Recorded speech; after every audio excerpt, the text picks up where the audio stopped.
Friends, good morning. எங்கள் அம்மா வந்து உங்களுக்கெல்லாம் ஒரு சில கருத்துக்கள் சொல்லணுன்னு எதிர்பார்க்குறாங்க. அந்த கருத்துக்கள்லாம் இருந்தால் ஷேர் பண்ணுங்கள், லைக் பண்ணுங்கள். எங்கள் அம்மாவுக்கு தெரிஞ்ச கருத்துக்கள் சொல்லுவாங்க. பிடிச்சிருந்தா கமெண்ட் பண்ணுங்கள். ஓகே. ஹாய் ஃப்ரெண்ட்ஸ், இப்போ என்ன பதிவுனா இந்த டிரைவர்களுக்கான பதிவு. இப்போ டீசல் விலை, பெட்ரோல் விலையெல்லாம் ஏற்றிட்டாங்க. ஒன்று. ரெண்டாவது, என்னுடைய பசங்க டிரைவர் வேலை பார்க்குறாங்க. பொதுமக்களுக்கு என்ற பசங்க போய் வண்டி ஓட்டலைன்னா எந்த பொருளும் வராது. அவங்களுக்கு உண்டான ஒரு வசதி செஞ்சு கொடுங்க. அதாவது ஒரு வண்டி போய் நிற்கிது அப்படின்னா சீக்கிரமாக நீங்கள் வந்து இறக்கி அந்த லோடை இறக்கி டிரைவர்களையும் ஒரு மனுஷனாக மதித்து இறக்கி அது தாட்டி விட்றக்கு பாருங்கள். இல்லை நீங்கள் போய் ஒரு நாள் 2 நாள் பண்ணி பசங்க வந்து ரொம்ப கஷ்டப்படுறாங்க. ஏன்னா ஒவ்வொரு பொருளும் அவனால தான் வருது. இந்தியாவுக்கு எல்லாம் என்னென்னமோ நாடு அங்கே இங்கேயும் போய் ஏற்றி கொண்டாந்து என் பிள்ளை இறக்குற இடத்துக்கு நீங்கள் வந்து சீக்கிரமாக அந்த சரக்கு இறக்கிட்டு நீங்கள் வெளியே விட்டிங்கன்னா கொஞ்சம் ஃப்ரீயாக இருப்பாங்க. அவங்க நைட்டும் பகலுமா உழைக்கிறாங்க. அதை வந்து கொஞ்சம் கருத்தில் வச்சுக்குங்க. முடிஞ்ச அளவு நீங்கள் பசங்களை வந்து அங்கே வந்து 2 நாள் 3 நாள் குடும்பத்தை விட்டு அவங்கெல்லாம் வந்து ஒரு வாரம் 10 நாள் 1 மாதம் ஒரு லோடு வந்து போய் எல்லாம் மக்களுக்காக அவங்க உழைக்கிறாங்க. அவங்க செஞ்ச பாவமோ புண்ணியமோ அது எனக்கு தெரியல.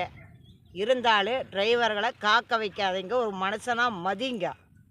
அதாவது இருங்க, ஒரு செக்யூரிட்டி போய் கேட்டால் இருங்க கொஞ்சம் வெயிட் பண்ணுங்க அப்படின்னு பொழுதாக்கி அவங்கள சாப்பிட்றக்கு இல்லாமல் இந்த மாதிரிலாம் செய்யாதீங்க. அவங்களும் ஒரு மனுஷராக மதிங்க.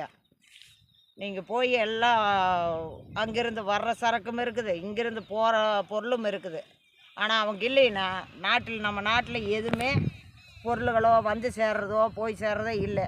அதில் வந்து இந்த டீசலு இதெல்லாம் வந்து ரொம்ப கடுமையாக ஏற்றுனதுனால அவங்க ரொம்ப மன உளைச்சலுக்கு ஆளாக்குறாங்க.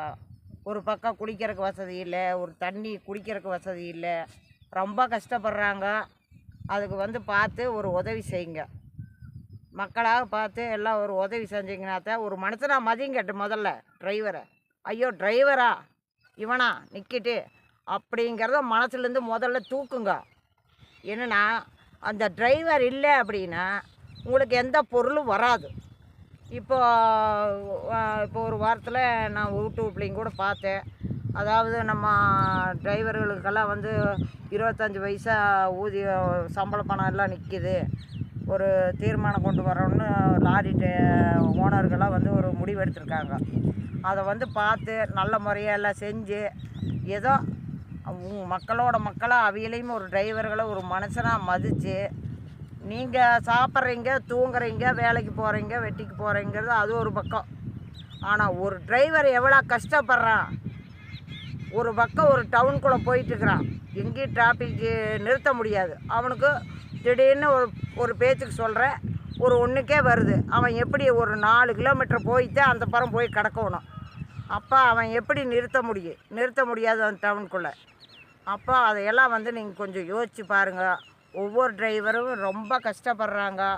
அதனால் நீங்கள் ஒரு கம்பெனிக்காரரு, அந்த கம்பெனியில் வந்து ஒரு டிரைவர்களை மதித்து முடிஞ்ச அளவு அவங்கள சீக்கிரமாக அந்த லோடை இறக்கிட்டு வெளியே விட்டிங்கன்னா அவங்களும் ஒரு சாப்பாடு தண்ணி ஏதோ வகுத்துக்கு ஆதாரம் பார்த்துக்குவாங்க.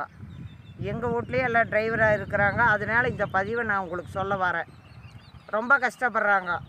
அதை வந்து தூங்குறக்கோ ஒரு எதுக்குமே நீங்கள் சீக்கிரமாக அதை ரிலீஃப் பண்ணி விட்டிங்கன்னா அவங்க சீக்கிரமாக கொஞ்சம் நேரம் தூங்குவாங்க, சாப்பிடுவாங்க. ஹோட்டலில் சாப்பிட்றவையிலும் இருக்கிறாங்க, சமைச்சு சாப்பிட்றவையிலும் இருக்கிறாங்க. நீங்கள் கம்பெனிக்காரர் வந்து கொஞ்சம் தயவு செஞ்சு இதுக்கெல்லாம் வந்து சீக்கிரமாக ஒரு மனுஷனாக மதித்து வாங்கன்னு சொல்லி அதை சீக்கிரமாக இறக்கி விட்றத பாருங்கள். அவ்வளோதான். பாய்.